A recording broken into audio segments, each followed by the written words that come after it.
I know it's hard to think about there, but, because we're so caught in the moment. But listen, like the other pandemics this century, and this is really the fourth, if you will, maybe even the fifth, we're going to get through it, probably in 6 to 12 months, depending on what history says. How do you plan for your clients to think past this moment and say, we've got to look longer term?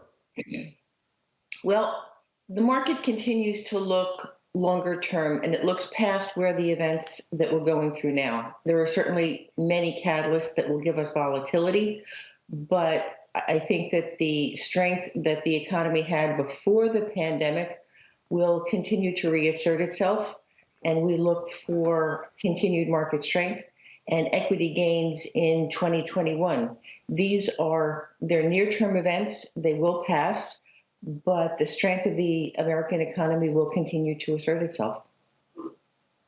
We all need something, I think, to look forward to, Teresa. And when you dig in and reading a lot of history the last 6 months or so, and you read about the roaring 20s, 1920s, of course, and you think about the war, and then you realize as you dig in, that was probably more of a reaction to getting out of their 1918, 1919 pandemic, which, by the way, was 20 to 25 times worse than COVID is in terms of the numbers. And you do wonder, though, will that create kind of a new roaring 20s here? It's a theme that we've been exploring a lot more on Worldwide Exchange, that there's going to be this boom in consumer spending that may bring the economy back. All these lost jobs, hopefully, and the markets with it. What do you think, and what have you been talking about? Well, there will certainly be parts of the market that recover faster than others. We do think that there are certain areas of the market where the market is beginning to rotate that will benefit. For instance, the basic materials and the industrial area, we think will do well. Corporations responded very quickly to the pandemic in reducing their activity. And what we think now is that they reduced their demand, they reduced their supply far more than demand was reduced.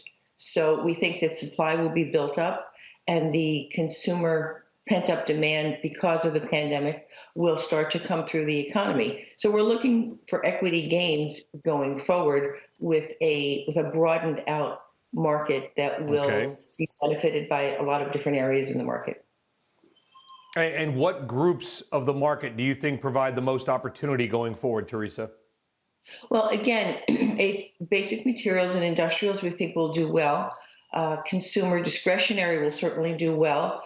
We still like technology because technology will continue to give us growth, but it may not give us the outsized growth that it has over the past years.